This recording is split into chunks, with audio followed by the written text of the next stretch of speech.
Once you've completed the poster, it's the correct size, it's black and white, you've attempted to make it classically romantic, your typefaces have been kerned and tracked and leaded, and everything you think is ready to go, let's talk about using the password.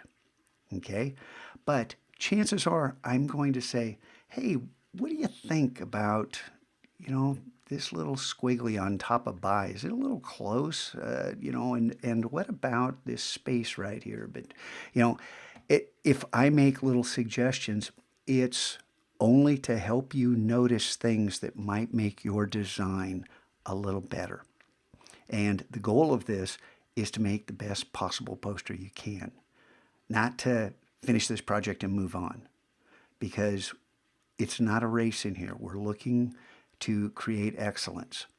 So for this and all the rest, you look for this closing video, which will clue you in that, hey, this is the end of the videos, and it's time for you to polish your work and take it to that point at which you can then move on.